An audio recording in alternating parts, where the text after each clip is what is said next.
During this dispute, my cousin Nora did the only thing that a lady, under such circumstances, could do, and fainted in due form. I was in hot altercation with Mick at the time, or I should have, of course, flown to her assistance, but Captain Fagin, a dry sort of fellow this Fagin was, prevented me, saying, "I advise you to leave the young lady to herself, Master Redmond, and be sure she will come to." And so indeed, after a while, she did, which has shown me since that Fagin knew the world pretty well, for many's the lady I've seen in after times recover in a similar manner. Quinn did not offer to help her, you may be sure, for, in the midst of the diversion, caused by her screaming, the faithless bully stole away. "Which of us is Captain Quinn to engage?" said I to Mick, for it was my first affair, and I was as proud of it as of a suit of laced velvet.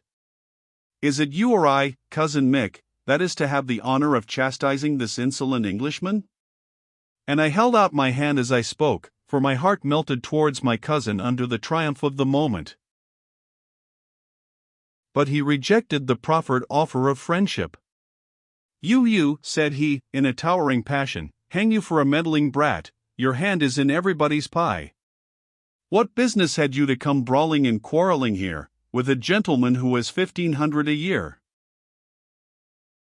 "Oh," gasped Nora, from the stone bench, "I shall die, I know I shall. I shall never leave this spot." "The captain's not gone yet," whispered Fagin, on which Nora, giving him an indignant look, jumped up and walked towards the house. Meanwhile, Mick continued, "What business have you, you meddling rascal, to interfere with a daughter of this house?" "Rascal yourself," roared I, "call me another such name, Mick Brady, and I'll drive my hanger into your weasand. Recollect, I stood to you when I was 11 years old.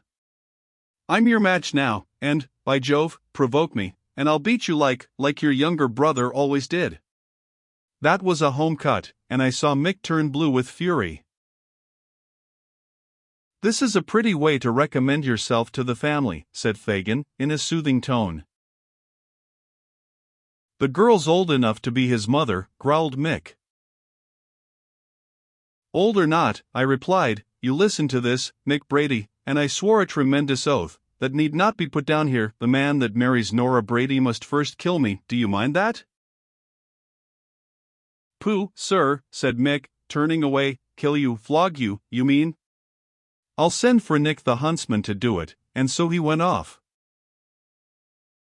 Captain Fagin now came up, and taking me kindly by the hand, said I was a gallant lad, and he liked my spirit. "But what Brady says is true," continued he, "it's a hard thing to give a lad counsel who is in such a far gone state as you, but, believe me, I know the world, and if you will but follow my advice, you won't regret having taken it. Nora Brady has not a penny, you are not a whit richer. You are but 15, and she's 24. In 10 years, when you're old enough to marry, she will be an old woman, and, my poor boy, don't you see, though it's a hard matter to see, that she's a flirt, and does not care a pin for you or Quinn either? But who in love, or in any other point, for the matter of that, listens to advice? I never did, and I told Captain Fagin fairly, that Nora might love me or not as she liked, but that Quinn should fight me before he married her, that I swore.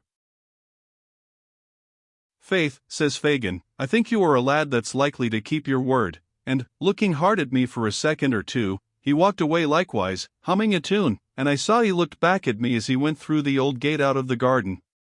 When he was gone, and I was quite alone, I flung myself down on the bench where Nora had made believe to faint, and had left her handkerchief, and, taking it up, hid my face in it, and burst into such a passion of tears as I would then have had nobody see for the world. The crumpled ribbon which I had flung at Quinn lay in the walk, and I sat there for hours, as wretched as any man in Ireland, I believe, for the time being. But it's a changeable world. When we consider how great our sorrows seem, and how small they are, how we think we shall die of grief, and how quickly we forget, I think we ought to be ashamed of ourselves and our fickle-heartedness. For, after all, what business has time to bring us consolation? I have not, perhaps, in the course of my multifarious adventures and experience, hit upon the right woman, and have forgotten, after a little, every single creature I adored, but I think, if I could but have lighted on the right one, I would have loved her forever. I must have sat for some hours bemoaning myself on the garden bench, for it was morning when I came to Castle Brady, and the dinner bell clanged as usual at 3 o'clock, which wakened me up from my reverie. Presently I gathered up the handkerchief, and once more took the riband. As I passed through the offices, I saw the captain's saddle was still hanging up at the stable door, and saw his odious red-coated brute of a servant swaggering with the scullion girls and kitchen people. "The Englishman's still there, Master Redmond," said one of the maids to me, a sentimental black-eyed girl, who waited on the young ladies. "He's there in the parlor, with the sweetest fillet of veal. Go in, and don't let him browbeat you, Master Redmond." And in I went, and took my place at the bottom of the big table, as usual, and my friend the butler speedily brought me a cover. "Hullo, Reddy my boy," said my uncle, "up and well, that's right." "He'd better be home with his mother," growled my aunt. "Don't mind her," says Uncle Brady, "it's the cold goose she ate at breakfast didn't agree with her. Take a glass of spirits, Mrs. Brady, to Redmond's health." It was evident he did not know of what had happened, but Mick, who was at dinner too, and Ulick, and almost all the girls, looked exceedingly black, and the captain foolish, and Miss Nora, who was again by his side, ready to cry. Captain Fagin sat smiling, and I looked on as cold as a stone. I thought the dinner would choke me, but I was determined to put a good face on it, and when the cloth was drawn, filled my glass with the rest, and we drank the king and the church, as gentlemen should. My uncle was in high good humor, and especially always joking with Nora and the captain. It was, "Nora, divide that merry thought with the captain. See who'll be married first. Jack Quinn, my dear boy, never mind a clean glass for the claret, we're short of crystal at Castle Brady, take Nora's and the wine will taste none the worse," and so on. He was in the highest glee, I did not know why. Had there been a reconciliation between the faithless girl and her lover since they had come into the house? I learned the truth very soon. At the third toast, it was always the custom for the ladies to withdraw, but my uncle stopped them this time, in spite of the remonstrances of Nora, who said, "Oh, Pa, do let us go," and said, "No, Mrs. Brady and ladies, if you plaise, this is a sort of toast that is drunk a great deal too seldom in my family, and you'll place to receive it with all the honors. Here's Captain and MRS. John Quinn, and long life to them. Kiss her, Jack, you rogue, for faith you've got a treasure." "He has already," I screeched out, springing up. "Hold your tongue, you fool, hold your tongue," said Big Ulick, who sat by me, but I wouldn't hear. "He has already," I screamed, "been slapped in the face this morning, Captain John Quinn, he's already been called coward, Captain John Quinn, and this is the way I'll drink his health. Here's your health, Captain John Quinn." And I flung a glass of claret into his face. I don't know how he looked after it, for the next moment I myself was under the table, tripped up by Ulick, who hit me a violent cuff on the head as I went down, and I had hardly leisure to hear the general screaming and scurrying that was taking place above me, being so fully occupied with kicks, and thumps, and curses, with which Ulick was belaboring me. "You fool," roared he, "you great blundering marplot, you silly beggarly brat, a thump at each, hold your tongue." These blows from Ulick, of course, I did not care for he had always been my friend, and had been in the habit of thrashing me all my life. When I got up from under the table all the ladies were gone, and I had the satisfaction of seeing the captain's nose was bleeding, as mine was, his was cut across the bridge, and his beauty spoiled forever. Ulick shook himself, sat down quietly, filled a bumper, and pushed the bottle to me. "There, you young donkey," said he, "sup that, and let's hear no more of your braying." "In heaven's name, what does all the row mean?" says my uncle. "Is the boy in the fever again?" "It's all your fault," said Mick sulkily, "yours and those who brought him here." "Hold your noise, Mick," says Ulick, turning on him, "speak civil of my father and me, and don't let me be called upon to teach you manners." "It is your fault," repeated Mick. What business has the vagabond here? If I had my will, I'd have him flogged and turned out." "And so he should be," said Captain Quinn. "You'd best not try it, Quinn," said Ulick, who was always my champion, and turning to his father, "The fact is, sir, that the young monkey has fallen in love with Nora, and finding her and the captain mighty sweet in the garden today, he was for murdering Jack Quinn." "Gad, he's beginning young," said my uncle, quite good-humoredly. "Faith, Fagin, that boy's a Brady, every inch of him." "And I'll tell you what, Mr. B," cried Quinn, bristling up, "I've been insulted grossly in this OUSE. I ain't at all satisfied with these here ways of going on. I'm an Englishman I am, and a man of property, and if you're insulted, and not satisfied, remember there's two of us, Quinn," said Ulick gruffly. On which the captain fell to washing his nose in water, and answered never a word. "Mr. Quinn," said I, in the most dignified tone I could assume, "may also have satisfaction any time he pleases, by calling on Redmond Barry, Esquire, of Berryville." At which speech my uncle burst out a-laughing, as he did at everything, and in this laugh, Captain Fagin, much to my mortification, joined. I turned rather smartly upon him, however, and bade him to understand that as for my cousin Ulick, who had been my best friend through life, I could put up with rough treatment from him, yet, though I was a boy, even that sort of treatment I would bear from him no longer, and any other person who ventured on the like would find me a man, to their cost. Mr. Quinn, I added, knows that fact very well, and if he's a man, he'll know where to find me. My uncle now observed that it was getting late, and that my mother would be anxious about me. "One of you had better go home with him," said he, turning to his sons, "or the lad may be playing more pranks." But Ulick said, with a nod to his brother, "Both of us ride home with Quinn here." "I'm not afraid of Freeney's people," said the captain, with a faint attempt at a laugh. "My man is armed, and so am I." "You know the use of arms very well, Quinn," said Ulick, "and no one can doubt your courage, but Mick and I will see you home for all that." "Why, you'll not be home till morning, boys. Kilwangan's a good 10 mile from here." "We'll sleep at Quinn's quarters," replied Ulick. "We're going to stop a week there." "Thank you," says Quinn, very faint, "it's very kind of you. You'll be lonely, you know, without us."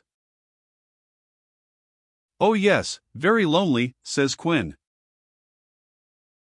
"And in another week, my boy," says Ulick, and here he whispered something in the captain's ear, in which I thought I caught the words marriage, parson, and felt all my fury returning again. "As you please," whined out the captain, and the horses were quickly brought round, and the three gentlemen rode away. Fagin stopped, and, at my uncle's injunction, walked across the old treeless park with me. He said that after the quarrel at dinner, he thought I would scarcely want to see the ladies that night, in which opinion I concurred entirely, and so we went off without an ado. "A pretty day's work of it you have made, Master Redmond," said he. "What? You a friend to the Bradys, and knowing your uncle to be distressed for money, try and break off a match which will bring 1,500 a year into the family? Quinn has promised to pay off the 4,000 pounds which is bothering your uncle so. He takes a girl without a penny, a girl with no more beauty than yonder bullock. Well, don't look furious, let's say she is handsome, there's no accounting for tastes, a girl that has been flinging herself at the head of every man in these parts these 10 years past, and missing them all. And you, as poor as herself, a boy of 15, well, 16, if you insist, and a boy who ought to be attached to your uncle as to your father." "And so I am," said I. "And this is the return you make him for his kindness? Didn't he harbor you in his house when you were an orphan, and hasn't he given you rent-free your fine mansion of Berryville yonder? And now, when his affairs can be put into order, and a chance offers for his old age to be made comfortable, who flings himself in the way of him incompetence, you, of all others, the man in the world most obliged to him? It's wicked, ungrateful, unnatural. From a lad of such spirit as you are, I expect a truer courage. I am not afraid of any man alive, exclaimed I, for this latter part of the captain's argument had rather staggered me, and I wished, of course, to turn it as one always should when the enemy's too strong, and it's I am the injured man, Captain Fagin. No man was ever, since the world began, treated so. Look here, look at this riband. I've worn it in my heart for 6 months. I've had it there all the time of the fever. Didn't Nora take it out of her own bosom and give it me? Didn't she kiss me when she gave it me, and call me her darling Redmond? She was practicing, replied Mr. Fagin, with a sneer. I know women, sir. Give them time, and let nobody else come to the house, and they'll fall in love with a chimney sweep. There was a young lady in Fermoy. A young lady in flames, roared I, but I used a still hotter word. Mark this, come what will of it, I swear I'll fight the man who pretends to the hand of Nora Brady. I'll follow him, if it's into the church, and meet him there. I'll have his blood, or he shall have mine, and this ribbon shall be found dyed in it. Yes, and if I kill him, I'll pin it on his breast, and then she may go and take back her token. This I said because I was very much excited at the time, and because I had not read novels and romantic plays for nothing. Well, says Fagin after a pause, if it must be, it must. For a young fellow, you are the most bloodthirsty I ever saw. Quin's a determined fellow, too. Will you take my message to him, said I, quite eagerly. Hush, said Fagin, your mother may be on the lookout. Here we are, close to Barryville. Mind! Not a word to my mother, I said, and went into the house swelling with pride and exultation to think that I should have a chance against the Englishman I hated so. Tim, my servant, had come up from Barryville on my mother's return from church, for the good lady was rather alarmed at my absence, and anxious for my return. But he had seen me go in to dinner, at the invitation of the sentimental lady's maid, and when he had had his own share of the good things in the kitchen, which was always better furnished than ours at home, had walked back again to inform his mistress where I was, and, no doubt, to tell her, in his own fashion, of all the events that had happened at Castle Brady. In spite of my precautions to secrecy, then, I half suspected that my mother knew all, from the manner in which she embraced me on my arrival, and received our guest, Captain Fagin. The poor soul looked a little anxious and flushed, and every now and then gazed very hard in the captain's face, but she said not a word about the quarrel, for she had a noble spirit, and would as lief have seen any one of her kindred hanged as shirking from the field of honor. What has become of those gallant feelings nowadays? 60 years ago a man was a man, in old Ireland, and the sword that was worn by his side was at the service of any gentleman's gizzard, upon the slightest difference. But the good old times and usages are fast fading away. One scarcely ever hears of a fair meeting now, and the use of those cowardly pistols, in place of the honorable and manly weapon of gentlemen, has introduced a deal of knavery into the practice of dueling, that cannot be sufficiently deplored. When I arrived at home I felt that I was a man in earnest, and welcoming Captain Fagin to Barryville, and introducing him to my mother, in a majestic and dignified way, said the captain must be thirsty after his walk, and called upon Tim to bring up a bottle of the yellow-sealed Bordeaux, and cakes and glasses, immediately. Tim looked at the mistress in great wonderment, and the fact is, that 6 hours previous I would as soon have thought of burning the house down as calling for a bottle of claret on my own account, but I felt I was a man now, and had a right to command, and my mother felt this too, for she turned to the fellow and said, sharply, "Don't you hear, you rascal, what your master says? Go, get the wine, and the cakes and glasses, directly." Then, for you may be sure she did not give Tim the keys of our little cellar, she went and got the liquor herself, and Tim brought it in, on the silver tray, in due form. My dear mother poured out the wine, and drank the captain welcome, but I observed her hand shook very much as she performed this courteous duty, and the bottle went clink, clink, against the glass. When she had tasted her glass, she said she had a headache, and would go to bed, and so I asked her blessing. As becomes a dutiful son, the modern bloods have given up the respectful ceremonies which distinguished a gentleman in my time, and she left me and Captain Fagin to talk over our important business." "Indeed," said the captain, "I see now no other way out of the scrape than a meeting. The fact is, there was a talk of it at Castle Brady, after your attack upon Quinn this afternoon, and he vowed that he would cut you in pieces, but the tears and supplications of Miss Honoria induced him, though very unwillingly, to relent. Now, however, matters have gone too far. No officer, bearing His Majesty's commission, can receive a glass of wine on his nose. This claret of yours is very good, by the way, and by your leave will ring for another bottle without resenting the affront. Fight you must, and Quinn is a huge strong fellow." "He'll give the better mark," said I am not afraid of him." "In faith," said the captain, "I believe you are not. For a lad, I never saw more game in my life." "Look at that sword, sir," says I, pointing to an elegant silver-mounted one, in a white shagreen case, that hung on the mantelpiece, under the picture of my father, Harry Barry. "It was with that sword, sir, that my father pinked Mohawk O'Driscoll, in Dublin, in the year 1740, with that sword, sir, he met Sir Huddlestone Fuddlestone, the Hampshire baronet, and ran him through the neck. They met on horseback, with sword and pistol, on Hounslow Heath, as I dare say you have heard tell of, and those are the pistols, they hung on each side of the picture, which the gallant Barry used. He was quite in the wrong, having insulted Lady Fuddlestone, when in liquor, at the Brentford Assembly. But, like a gentleman, he scorned to apologize, and Sir Huddlestone received a ball through his hat, before they engaged with the sword. I am Harry Barry's son, sir, and will act as becomes my name and my quality." "Give me a kiss, my dear boy," said Fagin, with tears in his eyes. "You're after my own soul. As long as Jack Fagin lives you shall never want a friend or a second." Poor fellow! He was shot 6 months afterwards, carrying orders to my Lord George Sackville, at Minden, and I lost thereby a kind friend. But we don't know what is in store for us, and that night was a merry one at least. We had a second bottle, and a third too. I could hear the poor mother going downstairs for each, but she never came into the parlour with them, and sent them in by the butler, Mr. Tim, and we parted at length, he engaging to arrange matters with Mr. Quinn's second that night, and to bring me news in the morning as to the place where the meeting should take place.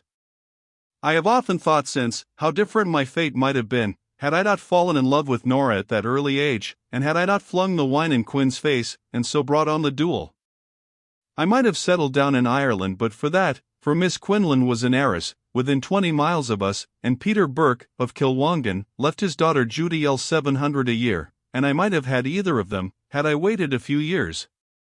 But it was in my fate to be a wanderer, and that battle with Quinn sent me on my travels at a very early age, as you shall hear anon.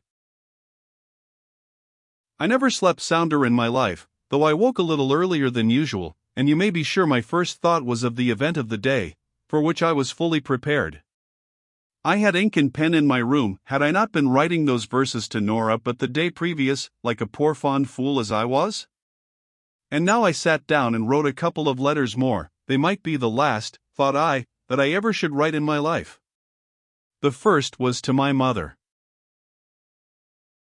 "Honored Madam," I wrote, "this will not be given you unless I fall by the hand of Captain Quinn, whom I meet this day in the field of honor, with sword and pistol.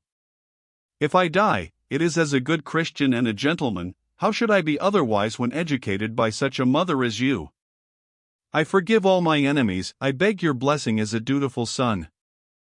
I desire that my mare Nora, which my uncle gave me, and which I called after the most faithless of her sex, may be returned to Castle Brady, and beg you will give my silver-hiked hanger to Phil Purcell, the gamekeeper. Present my duty to my uncle and Ulick, and all the girls of my party there. And I remain your dutiful son, Redmond Barry." To Nora I wrote, "This letter will be found in my bosom along with the token you gave me. It will be dyed in my blood, unless I have Captain Quinn's, whom I hate, but forgive, and will be a pretty ornament for you on your marriage day. Wear it, and think of the poor boy to whom you gave it, and who died, as he was always ready to do, for your sake. Redmond. These letters being written, and sealed with my father's great silver seal of the Barry arms, I went down to breakfast, where my mother was waiting for me, you may be sure. We did not say a single word about what was taking place. On the contrary, we talked of anything but that, about who was at church the day before, and about my wanting new clothes now I was grown so tall. She said I must have a suit against winter, if she could afford it. She winced rather at the if, heaven bless her. I knew what was in her mind. And then she fell to telling me about the black pig that must be killed, and that she had found the speckled hen's nest that morning, whose eggs I like so, and other such trifling talk. Some of these eggs were for breakfast, and I ate them with a good appetite, but in helping myself to salt I spilled it, on which she started up with a scream. Thank God, said she, it's fallen towards me. And then, her heart being too full, she left the room. Ah! They have their faults, those mothers, but are there any other women like them? When she was gone I went to take down the sword with which my father had vanquished the Hampshire baronet, and, would you believe it, the brave woman had tied a new ribbon to the hilt, for indeed she had the courage of a lioness and a Brady united. And then I took down the pistols, which were always kept bright and well oiled, and put some fresh flints I had into the locks, and got balls and powder ready against the captain should come. There was claret and a cold fowl put ready for him on the sideboard, and a case bottle of old brandy too, with a couple of little glasses on the silver tray with the Barry arms emblazoned. In after life, and in the midst of my fortune and splendor, I paid 35 guineas, and almost as much more interest, to the London goldsmith who supplied my father with that very tray. A scoundrel pawnbroker would only give me 16 for it afterwards, so little can we trust the honor of rascally tradesmen. At 11 o'clock Captain Fagin arrived, on horseback, with a mounted dragoon after him. He paid his compliments to the collation which my mother's care had provided for him, and then said, Look ye, Redmond my boy, this is a silly business. The girl will marry Quinn, mark my words, and as sure as she does you'll forget her. You are but a boy. Quinn is willing to consider you as such. Dublin's a fine place, and if you have a mind to take a ride thither and see the town for a month, here are 20 guineas at your service. Make Quinn an apology, and be off. A man of honor, Mr. Fagin, says I, dies, but never apologizes. I'll see the captain hanged before I apologize. Then there's nothing for it but a meeting. My mare is saddled and ready, says I, where's the meeting, and who's the captain's second? Your cousins go out with him, answered Mr. Fagin. I'll ring for my groom to bring my mare round, I said, as soon as you have rested yourself. Tim was accordingly dispatched for Nora, and I rode away, but I didn't take leave of Mrs. Barry. The curtains of her bedroom windows were down, and they didn't move as we mounted and trotted off. But 2 hours afterwards, you should have seen her as she came tottering downstairs, and heard the scream which she gave as she hugged her boy to her heart, quite unharmed and without a wound in his body. What had taken place I may as well tell here. When we got to the ground, Ulick, Mick, and the captain were already there, Quinn, flaming in red regimentals, as big a monster as ever led a grenadier company. The party were laughing together at some joke of one or the other, and I must say I thought this laughter very unbecoming in my cousins, who were met, perhaps, to see the death of one of their kindred. I hope to spoil this sport, says I to Captain Fagin, in a great rage, and trust to see this sword of mine in yonder big bully's body. Oh! It's with pistols we fight, replied Mr. Fagin. You are no match for Quinn with the sword. I'll match any man with the sword, said I. But swords are today impossible, Captain Quinn is lame. He knocked his knee against the swinging park gate last night, as he was riding home, and can scarce move it now. Not against Castle Brady Gate, says I, that has been off the hinges these 10 years. On which Fagin said it must have been some other gate, and repeated what he had said to Mr. Quinn and my cousins, when, on alighting from our horses, we joined and saluted those gentlemen. Oh yes. Dead lame, said Ulick, coming to shake me by the hand, while Captain Quinn took off his hat and turned extremely red. And very lucky for you, Redmond my boy, continued Ulick, you were a dead man else, for he is a devil of a fellow, isn't he, Fagin? A regular Turk, answered Fagin, adding, I never yet knew the man who stood to Captain Quinn. Hang the business, said Ulick, I hate it. I'm ashamed of it. Say you're sorry, Redmond, you can easily say that. If the young feller will go to Doubling, as proposed, here interposed Mr. Quinn. I am not sorry, I'll not apologize, and I'll as soon go to Doubling as to, said I, with a stamp of my foot. There's nothing else for it, said Ulick with a laugh to Fagin. Take your ground, Fagin, 12 paces, I suppose? 10, sir, said Mr. Quinn, in a big voice, and make them short ones, do you hear, Captain Fagin? Don't bully, Mr. Quinn, said Ulick surlily, here are the pistols. And he added, with some emotion, to me, God bless you, my boy, and when I count 3, fire. Mr. Fagin put my pistol into my hand, that is, not one of mine, which were to serve, if need were, for the next round, but one of Ulick's. They are all right, said he. Never fear, and, Redmond, fire at his neck, hit him there under the gorget. See how the fool shows himself open. Mick, who had never spoken a word, Ulick, and the captain retired to one side, and Ulick gave the signal. It was slowly given, and I had leisure to cover my man well. I saw him changing color and trembling as the numbers were given. At 3, both our pistols went off. I heard something was by me, and my antagonist, giving a most horrible groan, staggered backwards and fell. He's down, cried the seconds, running towards him. Ulick lifted him up, Mick took his head. He's hit here, in the neck, said Mick, and laying open his coat, blood was seen gurgling from under his gorget, at the very spot at which I aimed. How is it with you, said Ulick. Is he really hit, said he, looking hard at him. The unfortunate man did not answer, but when the support of Ulick's arm was withdrawn from his back, groaned once more, and fell backwards.